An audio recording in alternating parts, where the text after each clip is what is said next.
This is probably the most notorious piece of German artillery from the Second World War. The 88 Flugabwehrkanone, the 88mm flat gun. Originally, it was an anti-aircraft weapon, but the Germans found a second, even more deadly use for this high-velocity gun. Fire!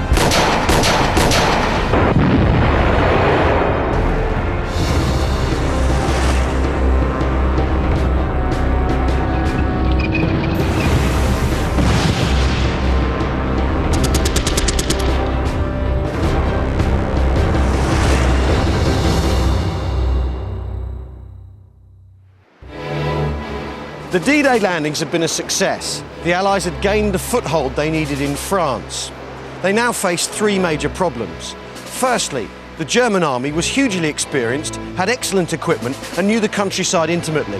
Secondly, the Allies needed a port to supply and build up their armies. And thirdly, they needed to capture the key city of Caen. The battle for the beaches was over. The battle for Normandy had only just begun.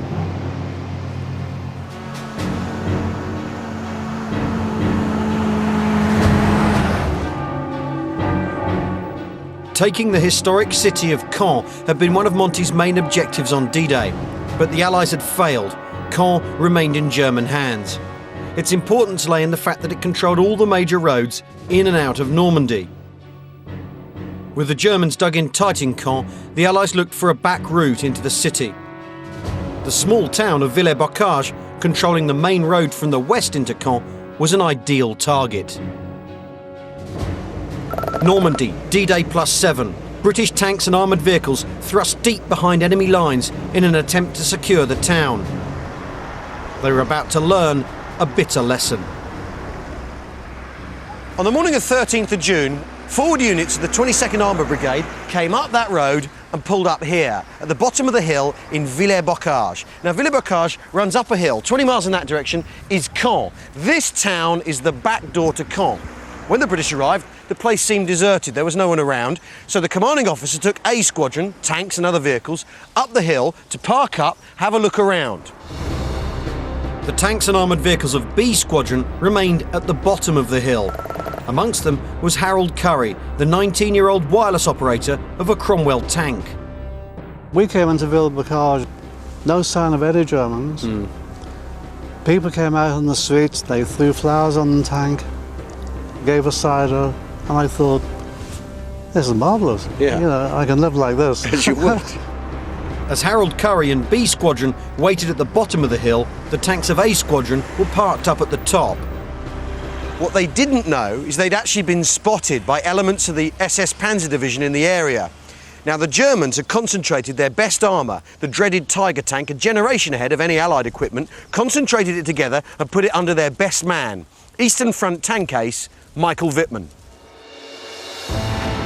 Wittmann had made his name against the Red Army in Russia, where he's said to have notched up 100 tank kills. By the time he was posted to Normandy in spring 1944, he was 30 years old and a national hero. Here in the centre of the town, hiding in a side street, Wittmann watched A Squadron go past. He let them go. Then, seizing his moment, he drove his tank out into the high street and barrelled down the hill, firing at anything he could lay his sights on. Tanks, half-tracks, armoured cars. It was chaos.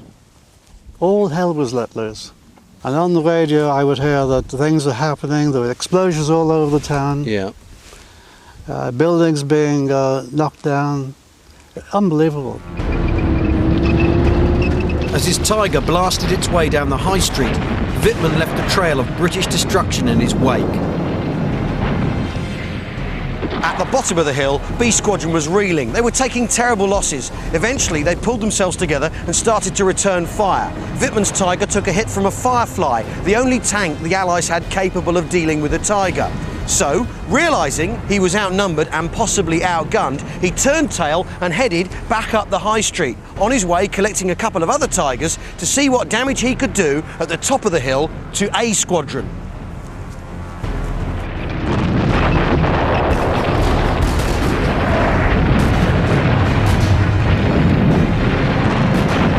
Up here on the high ground, A Squadron was completely caught out.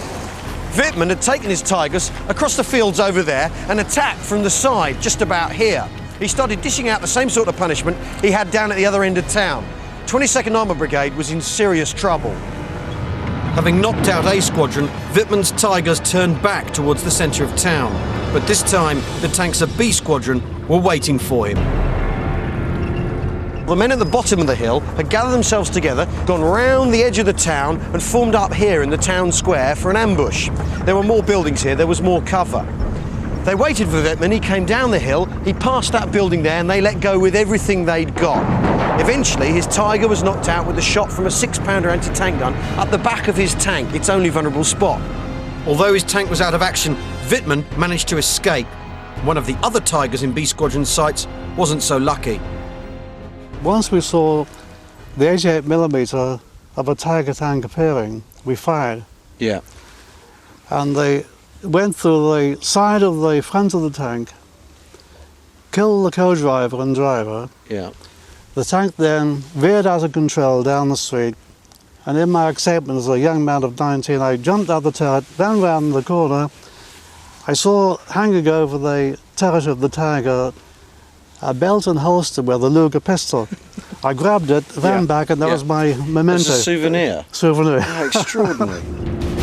While Harold Curry was grabbing himself a Luger, Wittmann got himself another tank. Later that afternoon, German panzers returned in force to Villers-Bocage, and British 22nd Armoured Brigade was forced to withdraw. The battle-hardened German army had slammed the back door to Caen shut, destroying about 50 British armoured vehicles in the process.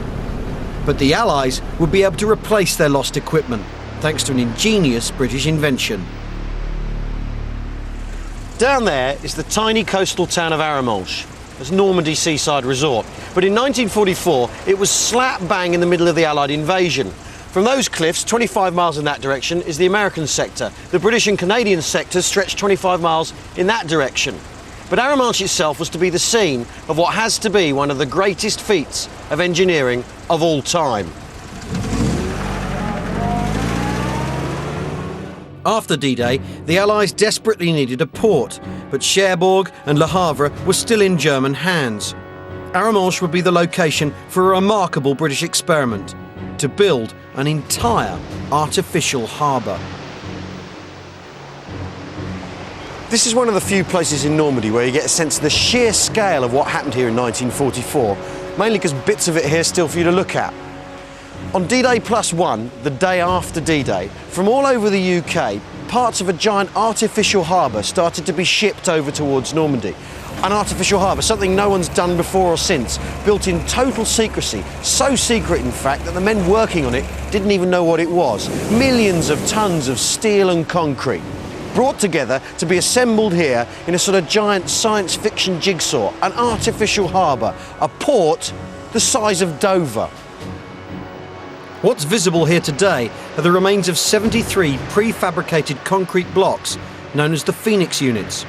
Up to 60 metres long and weighing up to 6,000 tonnes each, they were tugged over from England and flooded in situ. They formed what was codenamed Gooseberry, an outer breakwater to protect the harbour. Inside the breakwater were the docking points themselves, connected to the shore by floating pontoons known as whales. No one knew if it would work. Not only was it top secret, it was so enormous it had never been tested.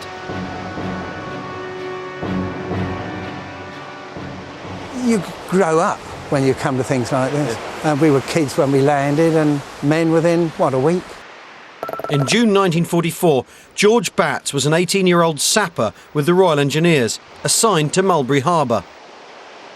And what was your job actually on the Mulberry? Our job actually was going out there, unloading the ships onto lorries. They'd come off, and I think I'm right in saying that the actual tonnage used to be up to 10,000 tonnes a day unloaded. I remember one time there was a problem up the front somewhere, and we had, my unit had a cable from Montgomery asking for extra effort for ammunition. And we increased the next day by nearly 5,000 tonnes. And, feel proud of it. Yeah. But at the time, you didn't feel so proud, it was hard work, let's face it. But just as supplies were starting to build up, the whole experiment came very close to disaster. On the 19th of June, D-Day plus 13, Mulberry was hit by the biggest summer storm in living memory. The second Mulberry Harbour in the American sector was severely damaged, but at Arromanches repairs started almost immediately. It was back in operation within a week. The Allies now used Mulberry to build up thousands of tons of supplies for the big frontal assault on Caen. But they still hoped to seize a natural harbour as well. In the west of Normandy, the Americans were racing to take the deep water port of Cherbourg. But the countryside they had to fight through to get there was a defender's dream, the dreaded bocage hedgerows.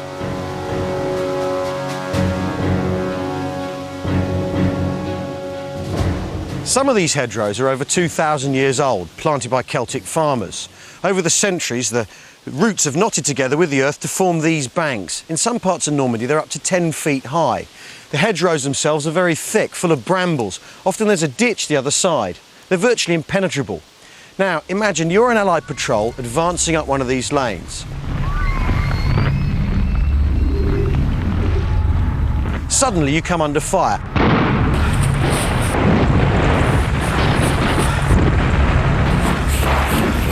Now, you try to take cover, you lie down on the bank, but there is no cover. You try to get through the hedgerow, you can't. You go over to the other side, it's exactly the same thing. Now, this countryside was a nightmare for Allied soldiers to advance through. They grew to dread it. But for the Germans, it was ideal defensive territory, and they made the very most of it. They'd dig machine guns into the banks, they'd have self-propelled guns hiding around corners that would pop out, fire at you, and then disappear before you even knew what had happened. War sucks. War sucks. You better believe it.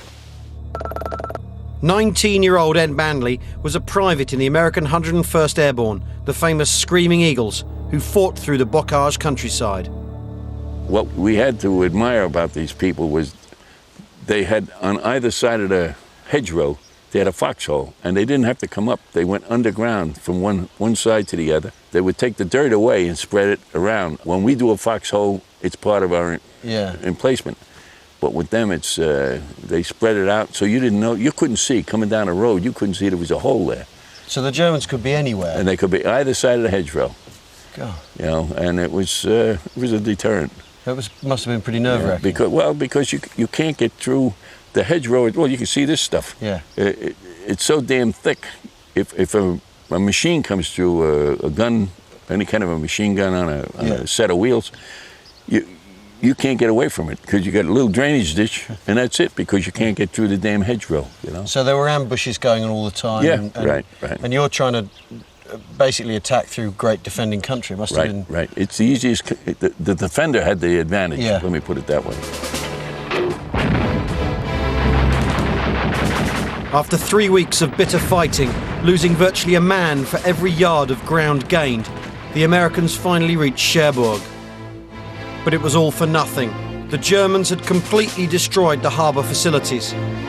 So the artificial Mulberry Harbour became a lifeline to build up all the supplies needed for the final big assault on Caen.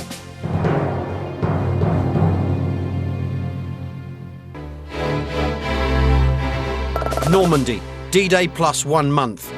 The Allies had failed, with heavy losses, to take the city of Caen through the back door of Villers-Bocage. To drive the Germans out of Normandy now, the Allies would have to build up massive supplies of men and machines through the extraordinary artificial harbour at Arromanches. With an artificial port in place, even bitter setbacks like Villers-Bocage could be overcome. With men and machines pouring into the beachhead, Montgomery felt he could make his final decisive move for Caen. Monty's first tactic was to destroy German resistance from the air. On the 8th of July 1944, D-Day plus 32, he ordered Operation Charmwood. It was the first time heavy bombers had been used for carpet bombing the battlefield. For the French civilians caught underneath it, it was a horrific experience. You must remember that at the time, bombing was part of the strategy. And if we wanted to get rid of the Germans, there was no other way. 24-year-old student André Heinz was with the French resistance in Caen during the battle for the city. We were bombed 20 times, and 4 times with more than 300 bombers that bombed again the place that was still burning. The fire spread and spread, and since there were no firemen left and no equipment, the city burned for 11 days. Eventually, the resistance managed to alert the Allies not to target the old church, which was being used as a civilian hospital. No more bombs fell, Yeah. Except a few shells, but a few shells, well, I think they were all the same, 200 on the area, but that was nothing compared to 600,000 shells that were fired at Caen during the battle. In the carpet bombing of Caen, 5,000 civilians had been killed and 17,000 wounded. But the Allies still didn't control the whole city. The Germans held vital strong ground to the south. Having failed to drive out the enemy from the air, Monty now ordered an even bigger push on the ground, Operation Goodwood. But on D-Day plus 41, the day before the operation was due to start, the Allies had a stroke of luck. 52-year-old Erwin Rommel, Monty's old rival from the desert and now in charge of German defences in Normandy, was visiting one of his badly hit tank divisions. The Allies had total control of the sky. Rommel had to travel on smaller roads to get around, but for a short stretch they were forced to take a major road. Suddenly, Allied fighter planes appeared from the sky and strafed the road, hitting Rommel's car, blowing the driver's arm off, and the car careered off the road and crashed into a tree.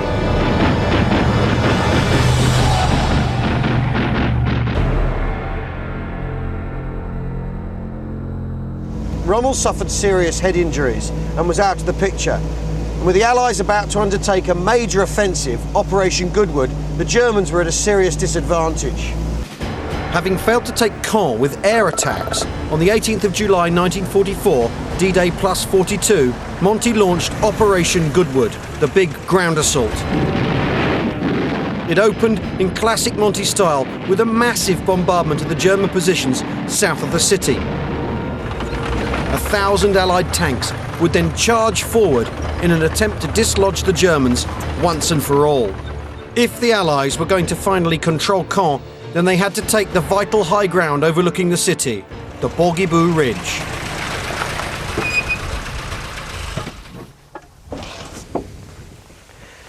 Battlefields don't necessarily announce themselves.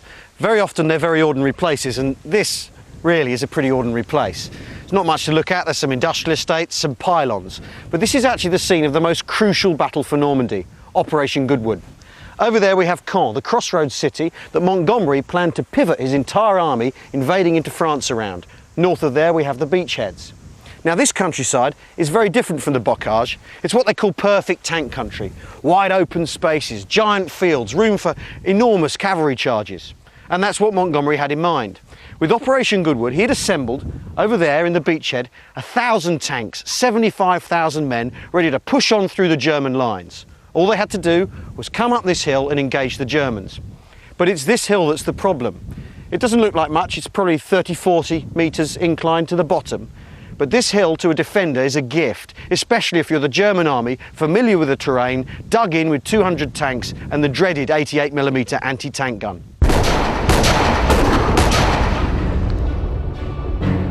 The 88 was originally designed as an anti-aircraft gun.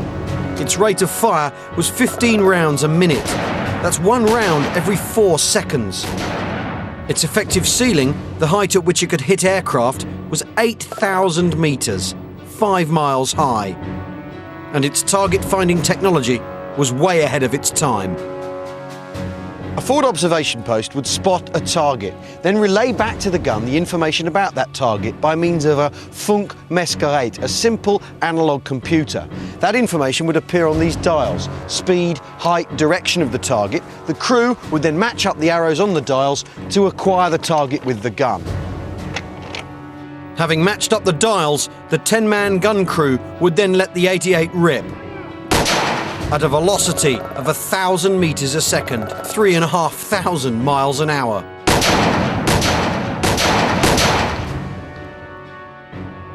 Apart from packing a heavy punch, the 88mm was a very flexible gun. It could fire straight up into the sky, traverse through 360 degrees, and also shoot 3 degrees below the horizontal. This meant that it was very effective against targets on the ground.